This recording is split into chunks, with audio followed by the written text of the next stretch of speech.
to Razak School of Government 6th webinar. Today's webinar is called Digital Call, focusing on digitalization in healthcare. Before we get started, I would like to go over a few housekeeping items and the structure of our webinar session today. To those who follow this webinar through Zoom, please mute your microphones. We are also broadcasting this webinar live on our Facebook. This webinar session is divided into 3 segments. First, we will begin with key questions posed to our panelists. Then, we will answer questions from participants. At any time during the webinar, you may submit your questions to the panelists. Just type your questions in the chat and comment section. Please keep your questions short and straightforward. As time allows, we will address as many questions as possible. Lastly, we will then wrap up today's webinar session.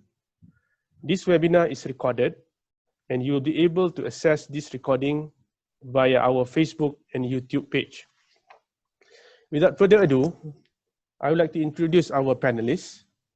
Dr. Fazilah Sheikh Allaudin is presently the Senior Deputy Director of Planning Division, Ministry of Health, Malaysia. Prior to this, she has had various roles, including Director of Telehealth Division and Deputy Director of Selayang Hospital. She has been with the Ministry of Health for over 25 years, mainly in planning, project management, and implementation of hospital information systems. Since 2010, she has been leading digital strategy for the National Health System Transformation Agenda and is extensively involved in digital health and innovation strategies in both public and private sector. Dr. Fazilah holds an MD from University Kebangsaan Malaysia and an MBA from the University of Toledo, Ohio. She is professionally certified in enterprise architecture and in governance and management of enterprise IT. Dr. Fazilah is an alumni of RSOG. She participated in our senior leadership program, Leading Lasting Change, in 2019. Nadiah is presently the Group Chief Executive Officer of TMC Life Sciences Berhad and Chief Executive Officer of Thomson Hospital, Kota Damansara. Prior to joining TMC Life Sciences and the hospital, Nadiah was the Chief Operating Officer at Sunway Medical Center. After being promoted from Director of Business Development and Corporate Communication in 2016, she started her career at the Boston Consulting Group in 2007 as an associate consultant before joining Sunway Group as Manager Strategy and Corporate Development in 2010. Nadiah holds a Master of Science in Public Health Nutrition degree from the London School of Hygiene and Tropical Medicine, United Kingdom, and an EB Cum Laude in Biochemical Sciences from Harvard College. She also served as an interviewer for Harvard College admission and is an EXCO member of the Harvard Club of Malaysia. Nadiah spoke at Razak School of Government Leadership Forum, Keeping Emotion in Check, My Clinical Journey in 2017, as well as one of our panelists at RSOG Young Leaders Forum in 2016. Dr. Fazilah and Nadiah, let us get started. The first question to our panelists is, what were the challenges your sector faced during MCO? Can I invite Dr. Fazilah to start? Silakan, Doctor. All right. Thank you, Johari, for the kind introduction. I'm very happy to be here on the RSOG webinar. Actually, on the whole, when we talk about COVID, it's not only a public health crisis. It is also an economic crisis, it's a social crisis. So it's not only affected life, but also livelihood. So if we actually put the challenges, we can talk about challenges in health and wellness in terms of high mortality, morbidity. Our healthcare workers are also affected, not only patients, the mental well-being of people, the stigma, especially the one with COVID positive patients and so forth. That's in terms of health and wellness. What about access to healthcare? You know, this COVID, we had some hospital where we had a full COVID hospital. So when we have it as a full COVID hospital, you have to move some of the services out. So there was service disruption. And then, but those who hospital that is continuing as usual, there's a lot of fear among, and also with the lockdown, so access to healthcare was also difficult. And then we also had supply chain disruption, especially in the early phase of the pandemic, you know, because a lot of our supply comes from China, the reagents, the face masks, the PPEs, and even to order ventilators. It was a huge challenge in supply chain. And also another thing, economic. I mean, I know you're asking about healthcare, but economic, you know, our growth, our as a country has really, the GDP has contracted, unemployment is rising, businesses are closing down. This is also another big challenge. And I would also think that issue of data. Many of our state and hospitals and facilities are still manual. It's very difficult to collect data manually. And we don't have like a single source of data where we can do analytics. So that was also in challenges in the early phase, but somehow we managed to catch up with that. Fake news management. I think this is as bad as the virus. You know, that was also a huge challenge, not only for Ministry of Health at the national level, for even for MCMC had issues.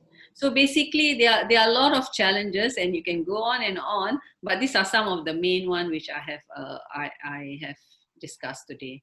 Perhaps Nadiah will have a different view of her challenges. Thank you, Dr. Fazilah. It seems that the challenges that your sector is facing is very wide and broad.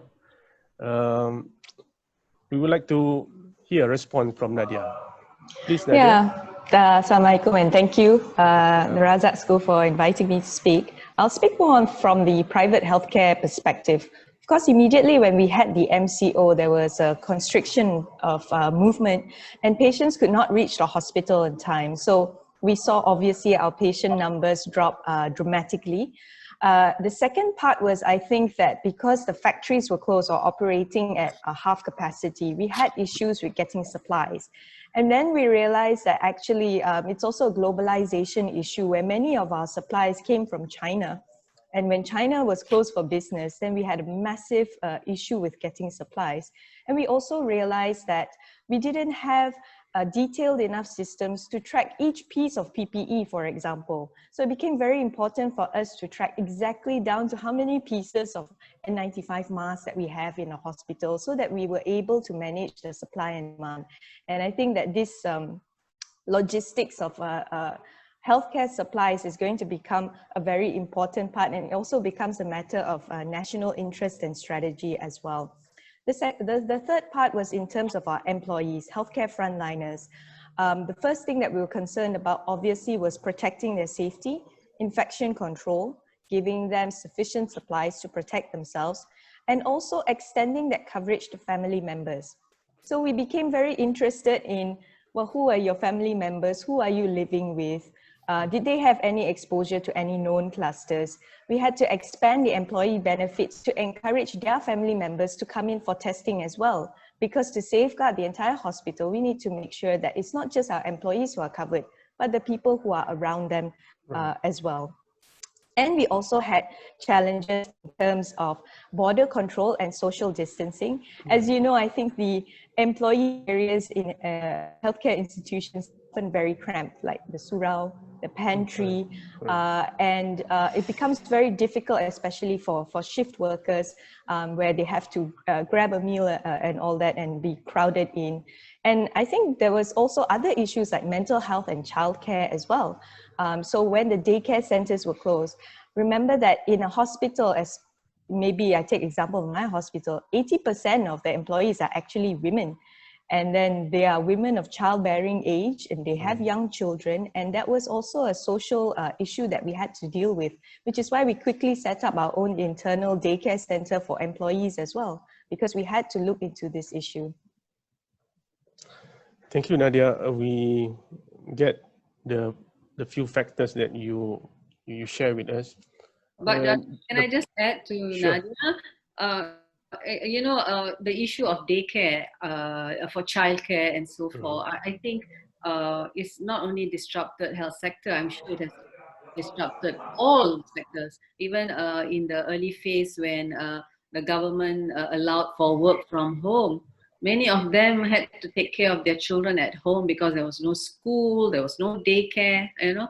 So, I think that if you really talk about the challenges, I think it has touched every sector today. Yeah. Thank you for the feedback, Dr. Fazilah. I'm sure later the participant want to elaborate more on the employees and the family part. Yeah. Allow us to go to the second question, which read, how has digitalization helped your sector during MCO? Nadiah, can we have your response, Nadiah? Okay, so I think there were three main initiatives that we did. The first one was, of course, how do we provide services at a distance? And so at Thomson Hospital, we very quickly rolled out a few initiatives, including the drive-through COVID test, e-pharmacy, drive-through pharmacy and medication delivery. We even had a drive-through vaccination service and a drive-through blood drawing service because patients were afraid of clustering in the hospital. And then we moved on to the second phase where we were working to build a telehealth platform. So we launched Thomson Hospital Online, which was not just about teleconsultation, but had a closed loop system where the doctors can consult, issue an e-prescription, which is then sent to our pharmacy, processed, and medication is then delivered to the doorstep of the patient. Now we have embarked onto phase 3 where we have added more new services, including dietetics, rehab, and also selling of health screening packages.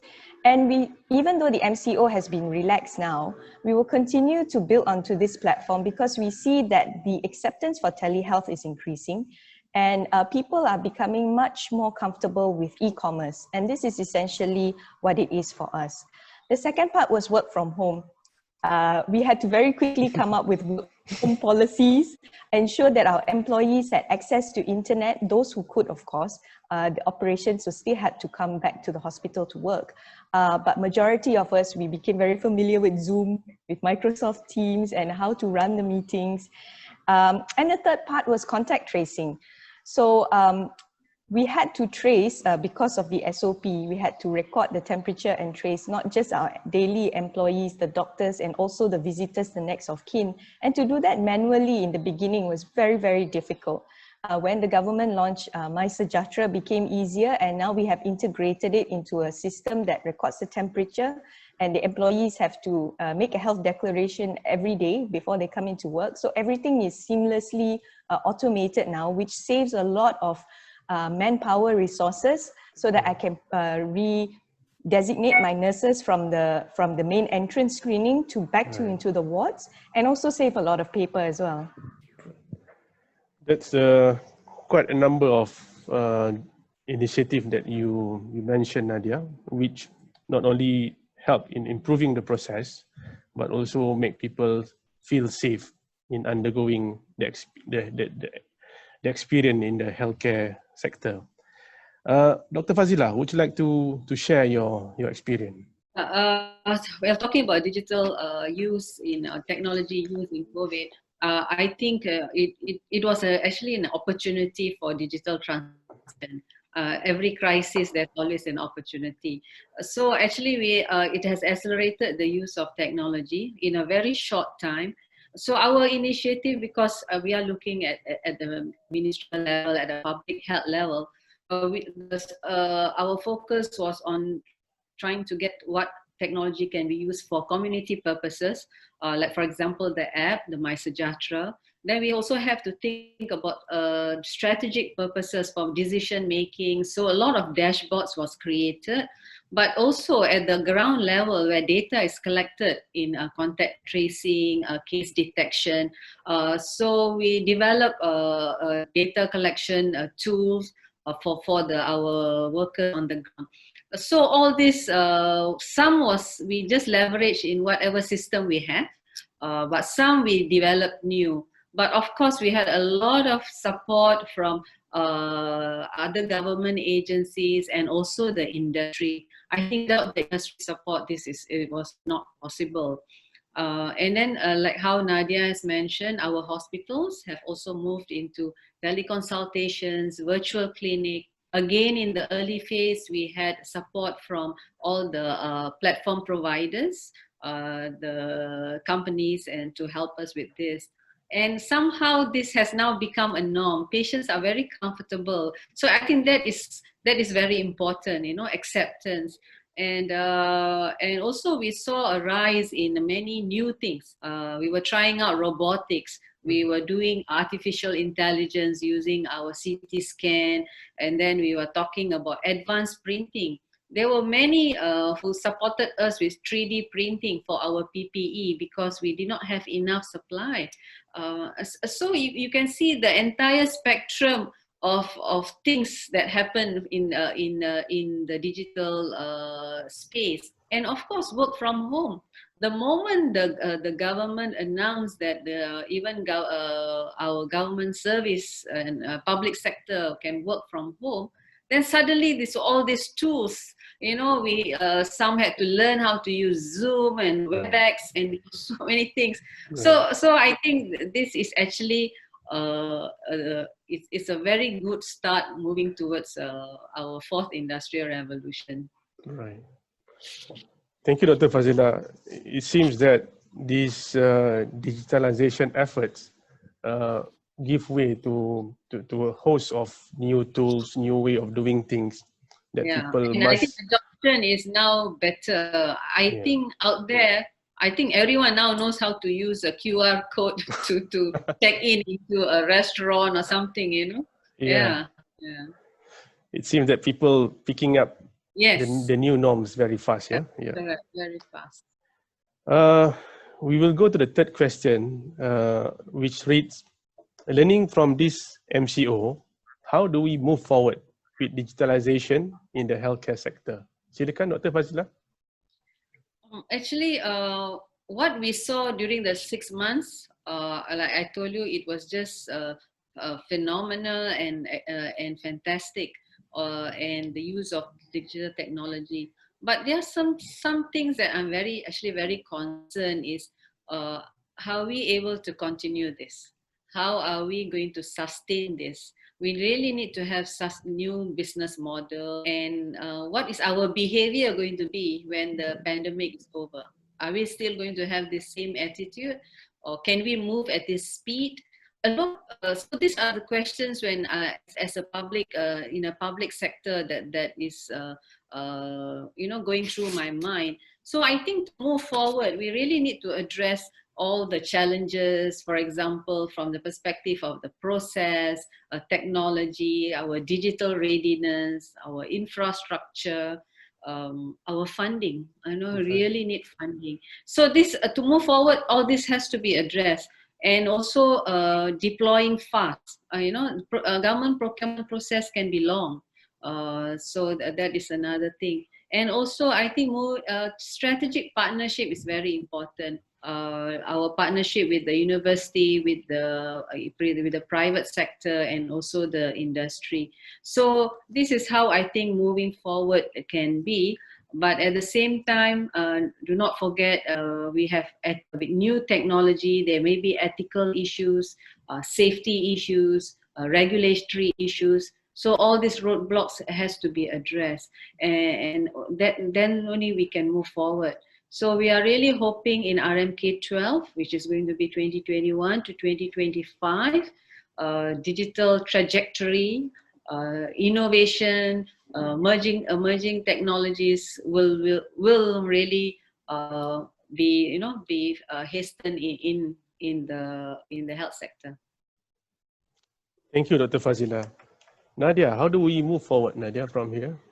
Well, I agree with Dr. Fazilah. I think after this pandemic, or rather during this period now, the acceptance towards digital technologies in healthcare is much higher.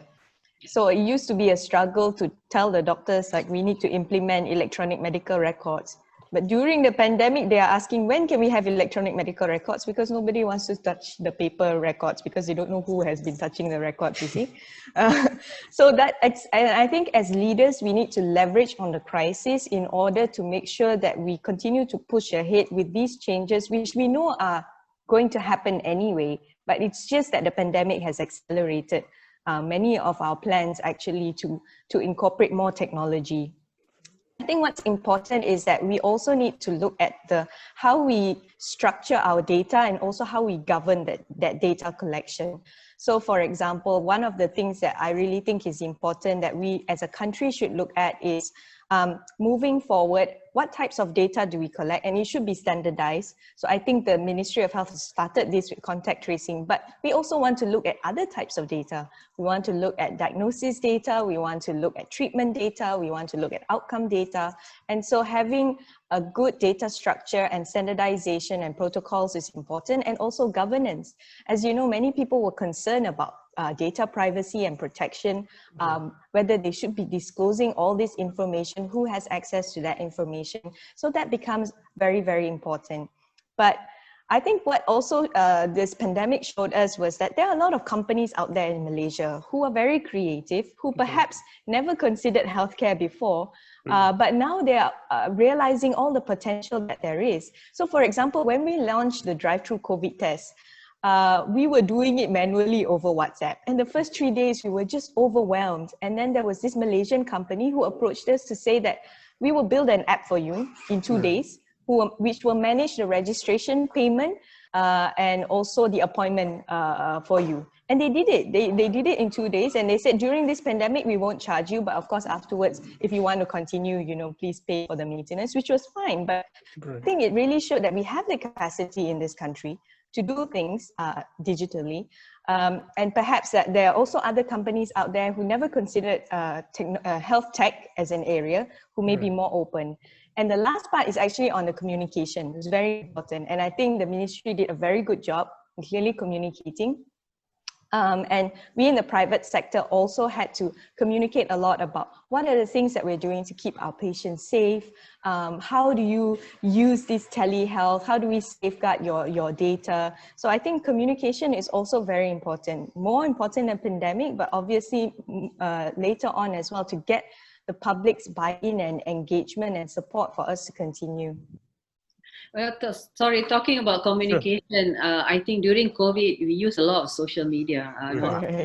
It was just amazing. All kind of channels we used. And I think with that, and I think because also our country, we have very high broadband penetration, high number of people with mobile devices. So that was great.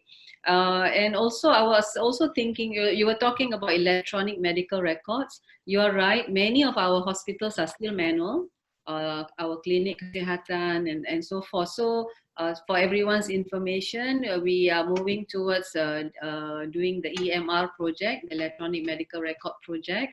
And we are hoping to, we already kick-started that project. So in that, we will try to standardize the information that needs to be shared, We also have what we call the National Health Data Dictionary. So we are going to review that and to standardize. And we will also align with the Sector Awam National Dictionary. So these are all the things in the pipeline. But definitely COVID has really given this push for digital transformation. I think building on Dr. Fazilah's inputs, the other part is on the regulatory part. So for example, when the ministry was pushing for teleconsultation because they wanted to reduce the number of people in outpatients, and many hospitals actually put up the teleconsultation. But there were two parties that needed a lot of heavy engagement. The first is medical legal thing, where the doctors, insurers, they were not certain whether this teleconsultation should be covered, whether it's new, old patient, foreign patient, local patient. And so it took some time for the MMC to issue the guideline. And the second part is the insurance. So we asked the insurance, you cover teleconsultation? Then they say, oh, we are only just thinking about it. In fact, until now, I have not heard from any insurance company whether they cover or not. So did they cover? Actually, yeah. So that was a part of the thing. And maybe as an industry, you know, the payers should have come together, the Bank Negara and all these things. So there's a lot of stakeholders that are involved.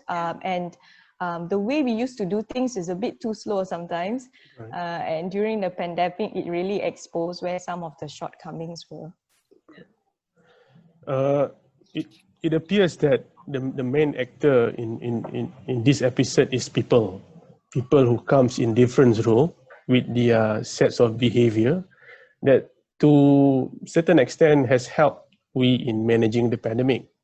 I heard earlier the word behavior. So what kind of behavior that people must exhibit or must adopt to make this recovery sustainable?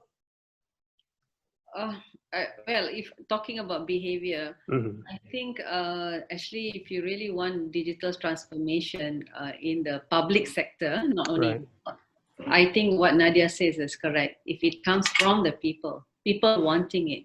Health sector is very slow.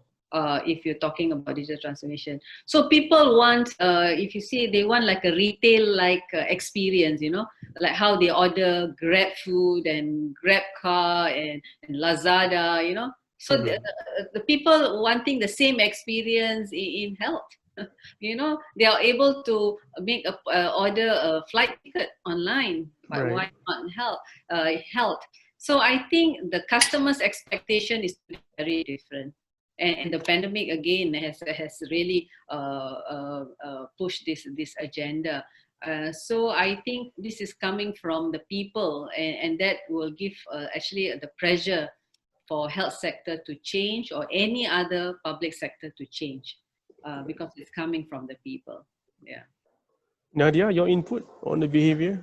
Yeah, definitely agree. And also, I think there's also always the carrots and the sticks, right? So I think during the MCO, when we saw like patient traffic fall dramatically, then the doctors are asking, well, what can we do? You know, because we need to survive. So then they're more open to doing the teleconsultation, for example. And then in terms of using the stick, well, you know, because you have all these MKN SOPs that need enforcing. So if you don't go through the scanner and don't put in your details, you may you'll get arrested. So obviously, I think that made a big difference in terms of compliance or change of behavior. I think in the Malaysian population, if you look at other countries, we have been more successful. But I also think that digital has allowed a lot more collaboration. And when we collaborate, actually, you have this peer-to-peer influence that changes things. So for example, in our hospital, very early on, we started a COVID task force. The problem with the pandemic is that there are a lot of questions that people don't have firm answers to. There hasn't been any research done.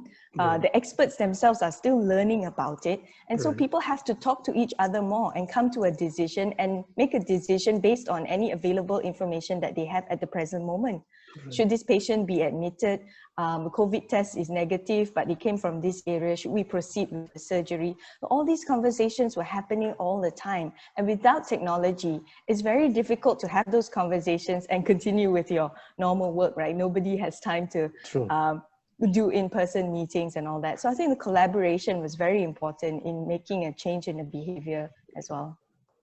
You made a very good point, Nadiah, about communication. And during the MCO and going forward, a lot of communication will be done digitally. From your experience, how do people embrace this digital kind of communication? I think there are pros and cons. I think we found that productivity increased just because that people spend a lot of time actually commuting. And when you have digital meetings and conversations, you can actually save that time on commuting. But I think the cons is that people get burned out as well.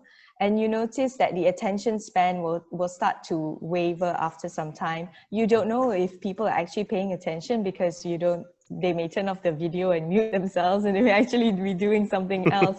So you have to embrace the technology, but at the same time, we need different touch points to make sure that, that engagement still remains with the doctors, with the patients. So we don't fully rely on just doing digital meetings. There are other ways as well to make sure that things are going on. Sometimes one of the things that I started to do is before there's a meeting, I gave them like 5 minutes before the meeting starts to actually talk about other things.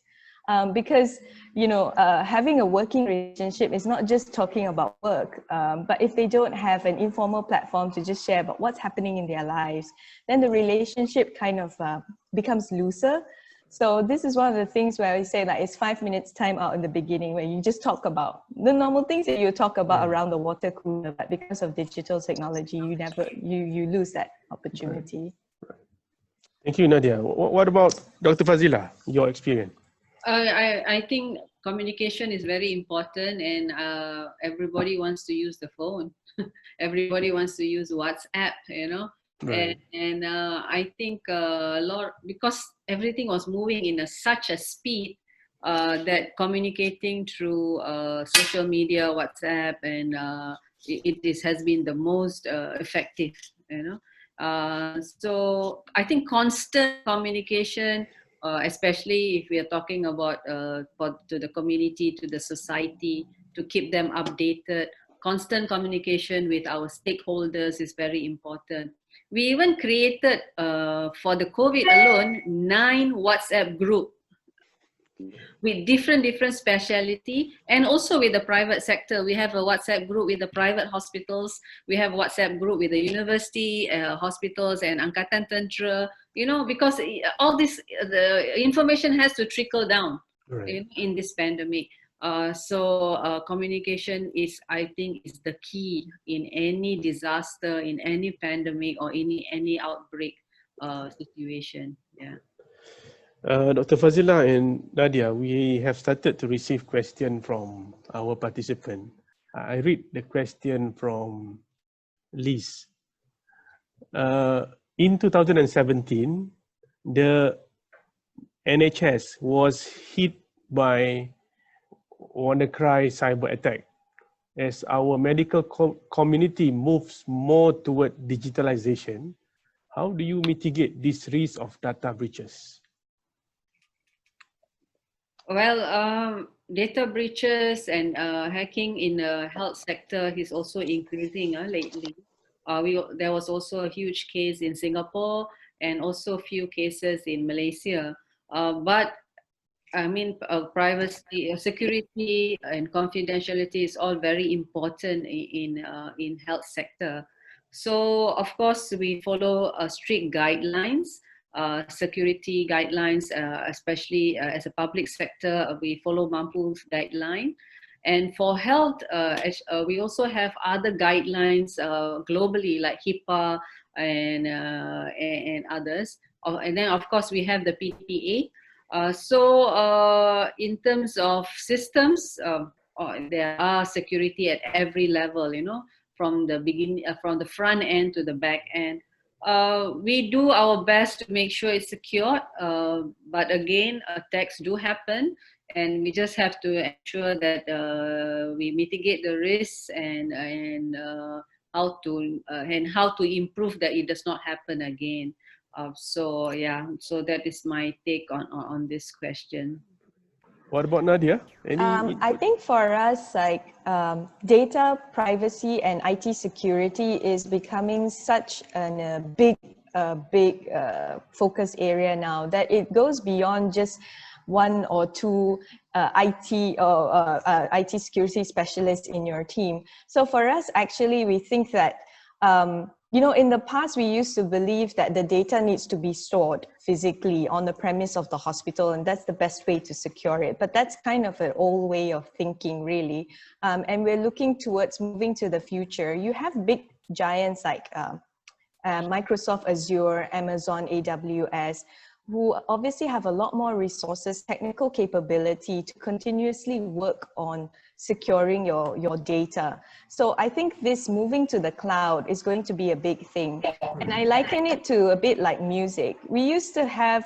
We buy the music, I have my CD and cassette at home, but now people are or even movies, but people are now subscribing and, you know, just listening to the music, but it's not actually stored anywhere in their device. So I think that this is what's going to happen moving forward, is that the security becomes so big, so specialized, that we have to rely on specialist people to actually manage that security for us. And they would do a much better job because they have the scale and the capability to do it. So we have to stop thinking that security, the most secure place is in our own house, because actually when we look at the data, the biggest vulnerability, how people, you know, data gets hacked is when your own internal people are not following the policy because, you know, we know human error or some sort of negligence, which allows it to come in. So we have to change, I think, that mindset. And also I was thinking, you know, because coming from public sector, in many of our organization, when we talk about security, we think it's an IT issue. It is not. It is the organization issue. It is the leadership issue. So I think awareness is very important when we're talking about security. It seems that there are quite a number of shifts or investment that may be required to move these digital efforts forward. Nadiah, you are, TMC Life Sciences is a public listed company and you have shareholders. How has the support from your shareholders come with regards to these digital efforts? I think when we look at the questions that come from the shareholders, they're very much interested about what we're doing digitally, because the people who are investing in us are obviously come with expertise from different sectors, and everybody knows, you know, 4IR and all these things, the trends are happening, but COVID has really accelerated the pace. Now, it used to be in healthcare that a lot of investments used to go in medical equipment, millions and millions of dollars to buy the latest, I don't know, CT scan or whatever it is. But now the prioritization of things, medical equipment continues to be important, but we also need to spend money on the IT infrastructure and the equipment and the systems and the training for people. So that has become a very important priority for us at TMC Life Sciences. Yeah. Same public sector, you know, we depend on a development budget, peruntukan pembangunan, our capex, and of course maintenance on OPEX. Investing in IT, we have to fight for priority, you know, for drugs, for equipment, for building the hospitals and clinic. But I think now understanding how important technology and IT is, we are really hoping in RMK 12 a lot of priority and investment goes into digital health and also innovation in terms of technology. So let's see how the funding is going to be. Yeah. All right. This question probably relate to our earlier discussion. It reads, hi, while we are still understandably managing the current coronavirus pandemic, can the Malaysian healthcare system carry burden of managing new pandemic in the future? Dr. Fazilah. Oh my God, we don't want to have any more pandemic after this. And yes, I think this pandemic has really taught us a lot of things, and we have strengthened our public health. I think we really need to strengthen our public health and also our hospital and facility capacity, and also a lot of collaboration. We realized the pandemic actually collaboration, coordination, interagencies between public and private sector, between government and industry is very important. So if we maintain this and have all the lessons learned, I think inshallah for any other coming crisis we should be able to handle, you know. So, but let's hope there'll be no more pandemic after this. Nadiah, can we carry? I actually think that this is not the last pandemic that we're going to see. Yeah. And I think Malaysia has done a very good job in managing the pandemic relative to other countries. And the citizens, I think, also know what to expect, and also the corporate people as well. And we look at where are the shortcomings. This pandemic is like a low tide that actually exposed the weaknesses in the system. I think I mentioned supplies in the beginning. And you can see now vaccines and the capability for us to produce the own drugs and vaccines is also something that the government is now looking into as well. IT was also one of the shortcomings in terms of rapidly deploying, a large scale like contract tracing and then data analysis. So I think it has exposed areas of weaknesses that we should definitely invest to develop, because this is not going to be the last pandemic that we see. Yeah. But really hope whatever pandemic that comes next will not be at this scale, and it will be, we can manage it early. I think that's what is very important. Yeah. Mudah-mudahan, Doktor. Inshallah. The next question from IVSB is a bit long. I'll try to read slowly. Moving forward, how can all these innovations and activities that happen during the outbreak be capitalized to resolve the underlying basic problem? 1, improving quality of care. 2, reducing escalating costs of healthcare. And 3, reducing burden of NCD. Well, actually, if you see this question from IVSB, there's 3 things that have been mentioned is actually a long underlying problem. It's not only now, and a lot of things were done to address this, including digital use of digital health, use of innovation, use of technology to address this. And one of our biggest burden is NCD, meaning diabetes, hypertension. And the recent survey 2019 showed that things are not getting better, especially diabetes. So now we have already trying a lot of things. Some are still in a trial phase, but some has already been implemented, like home monitoring, using of course virtual clinics, using of many medical devices or wearables for patients to monitor their own health and wellness. So all this will of course have effect on NCDs. But at the same time, it's not only the health sector have to look into this. I think it's also very important for the people to know, to empower them to take care of their own health. So a lot of focus must go on prevention and promotion. But definitely this pandemic has pushed the use of technology, and also has pushed the digital trust among the people, and also has pushed the community to be more open on using technology. Yeah. Nadiah, any feedback from you? Yeah, I think few things.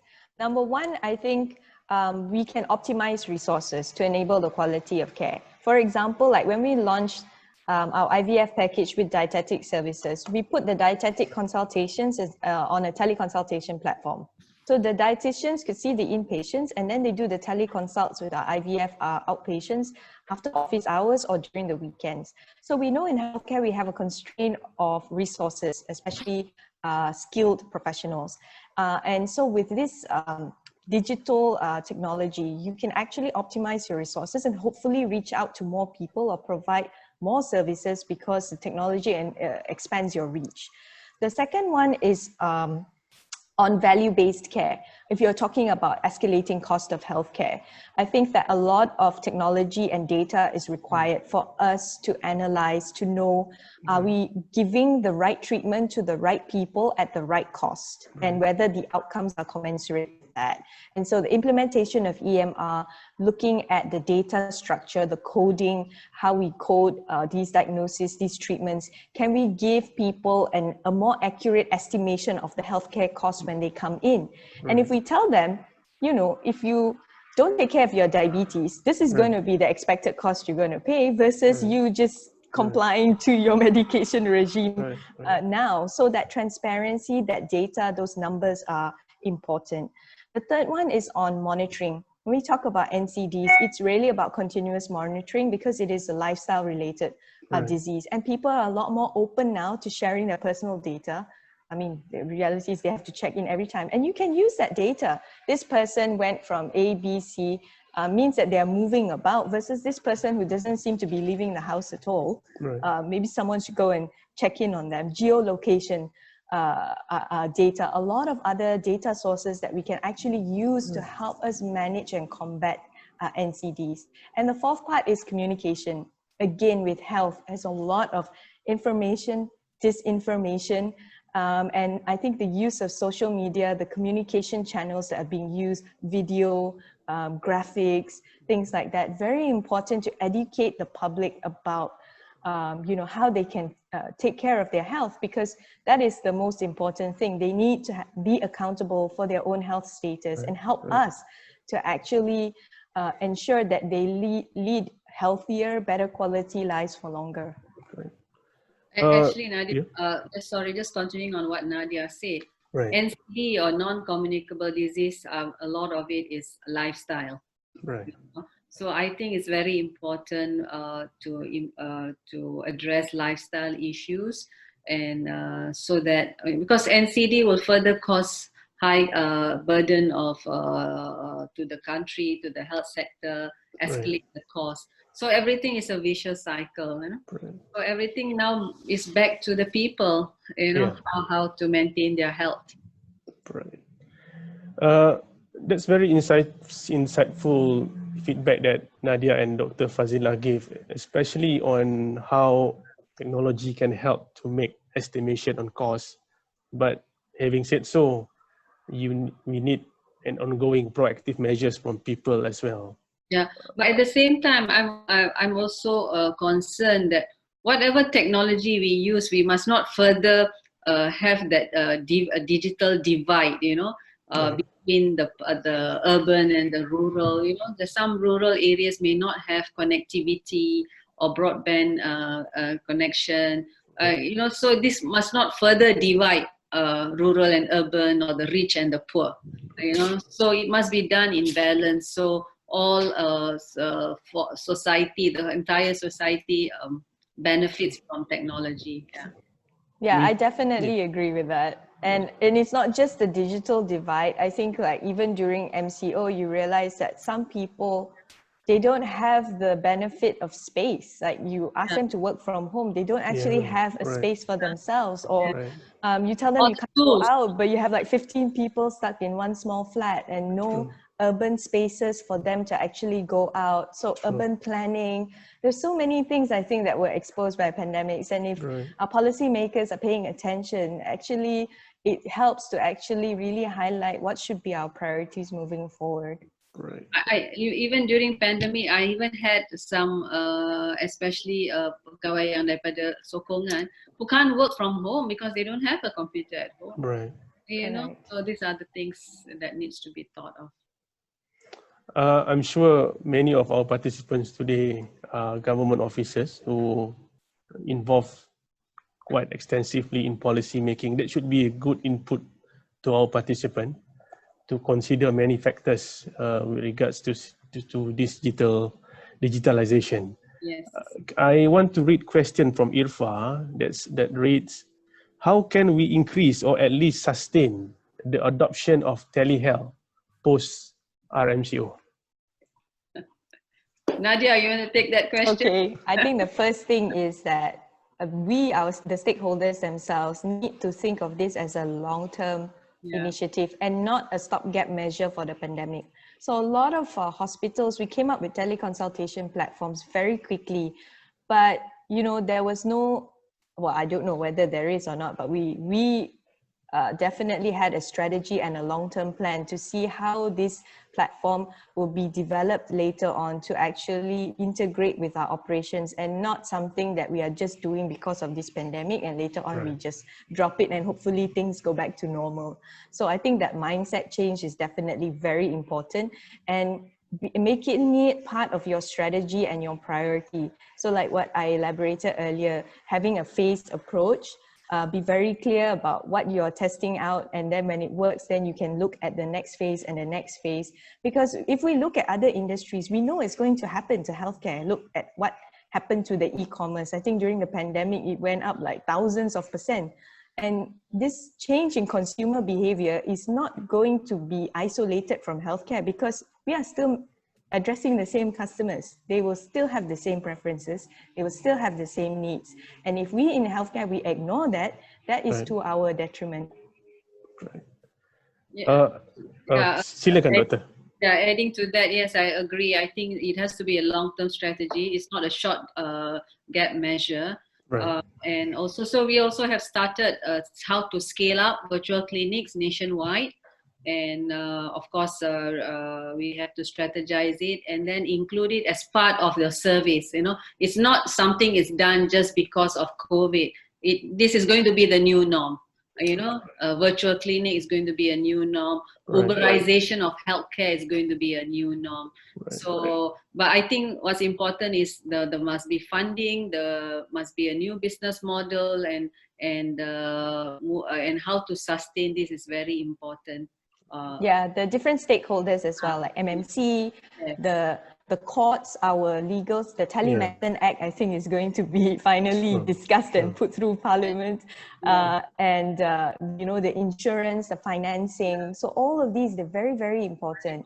Telecommunication players, do we have enough bandwidth to support? Because, you know, the video does take some bandwidth, and some areas they may just not have that access. So it's you have to involve a lot of stakeholders, and if we think it's important, which I think it is, and many people think it is, and the surveys of the consumers show that it is, then we need to have you know, strong leadership and a concerted approach with all stakeholders to make sure that we make this a reality.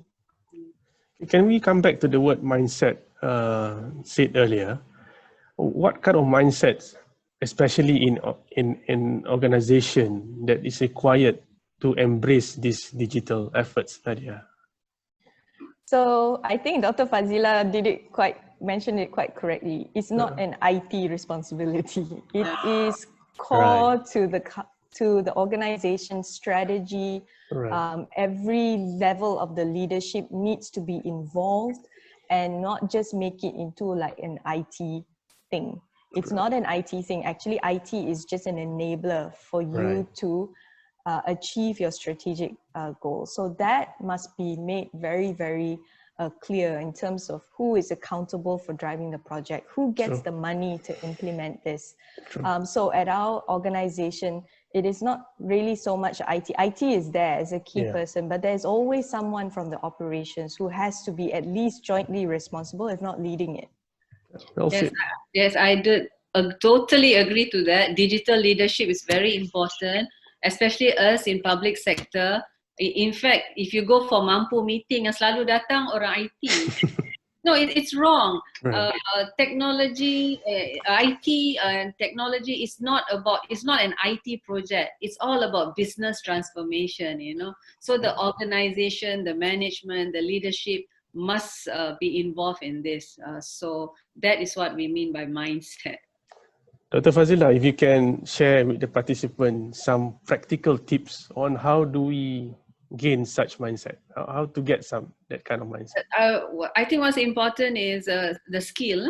We have to really upskill our public sector. Upskill, we have to have new skill, you know, especially with new things that's coming up, AI, robotics, and a lot of analytics. So we don't have that skill in the government sector. So we rely a lot from the industry or the experts out there. I think we really need to upskill our workforce. We have to have new skill. We have to maybe reskill, you know. And I think JPA did a survey recently on transformation. So these are some of the feedback that has been given. No, the new career path, new kind of scheme, you know, and also maybe the universities have to start looking into a new curriculum, so even the medical school, it all must start young, from primary school, secondary, and tertiary. Then, of course, in public sector, I think the digital leadership, governance is very important. IT must be in agenda semua mesyuarat. Mesyuarat pengurusan kementerian ke, bahagian ke hospital kan, mesti ada IT punya agenda IT. So this is how we push for it, I guess. Nadiah? And I think KPIs are also really important. Right. So for example, my CFO, I gave him the KPI of implementing AI in the finance function to actually reduce reliance on paperwork and reduce manual error. So it is his KPI, it is not the CIO's KPI, it's not IT department's KPI, it's your KPI.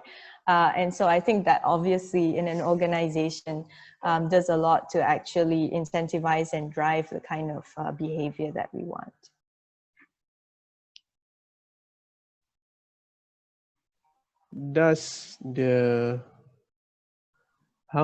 How does the private and public healthcare in Malaysia manage big data? For example, lowering the rate of medication errors and facilitating preventive care. I think we're already starting on that. So every hospital has an incident reporting system. It used to be manual. I think most of them are actually digital now. So we can monitor actually incidents, including medication error. And I think where the next step that we need to do is that currently all these efforts are being done in an individual hospital basis.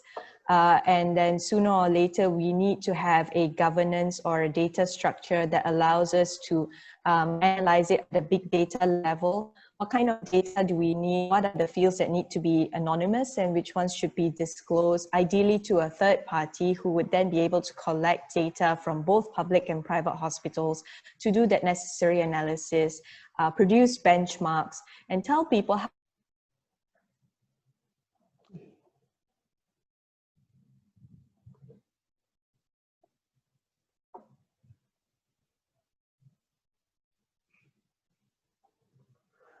Hello, Nadiah? Hi. Infections, number of swab tests being done.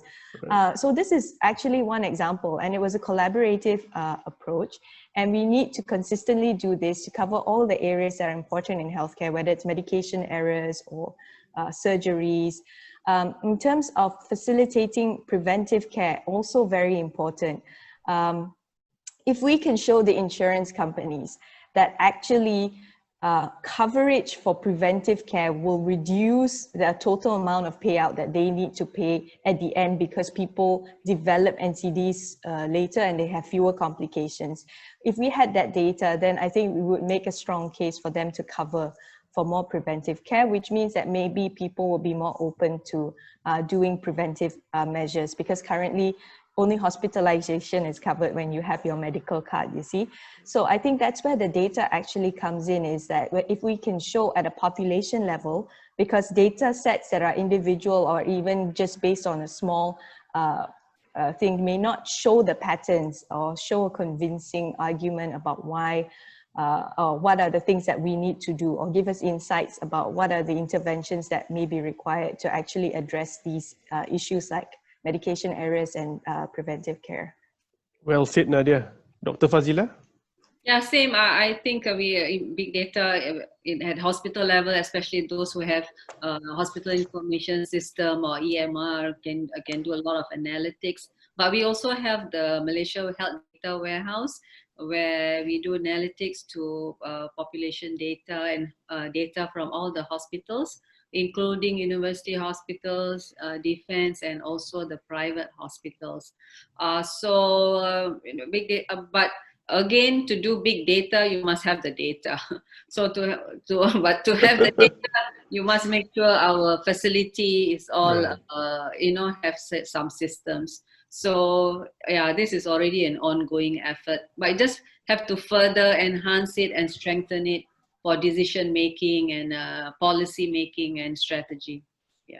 So I guess Dr. Fazilah said also about the training and the career paths. Like, I believe that every ministry, like Ministry of Health, we have a lot of doctors, but we also need specialists with other technical capabilities like data scientists, you know, so that we can jointly work together and borrow the best practices from other industries and implement them in healthcare. So I think that that's quite important as well.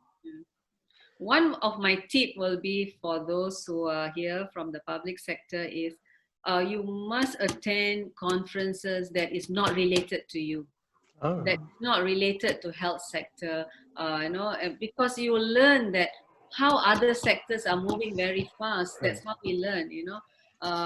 So I think the bosses in the public sector must allow their officers to go to conferences that is not related to their sector. That's how you learn best practices. That would be one of the tips.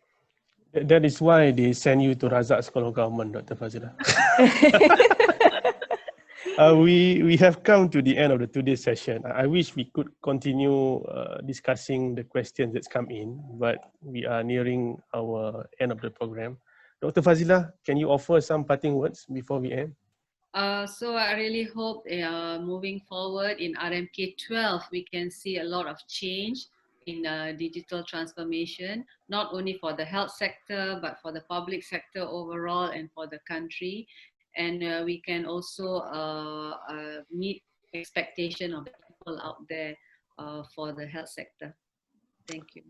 Nadiah? I think for us, this pandemic has really shown that health is actually the concern of many, many ministries, many agencies, many private companies and organizations, and we all need to work together and use this crisis as an opportunity to advance and implement the changes that we know needed to happen, but they should be happening faster. And we don't want to be left behind compared to other countries, and we definitely do not want to be unprepared for the next pandemic if and when it comes. We would like to thank Dr. Fazilah Sheikh Allaudin and Nadiah Wan for spending time with us today.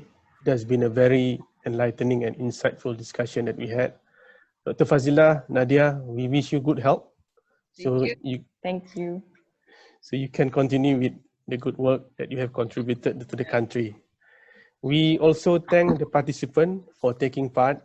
We value your views and feedback, and we apologize for any shortcomings. Please follow us on social media for the future session. Till we meet again, take care, stay safe, and thank you. Terima kasih semua. Assalamualaikum. Waalaikumsalam.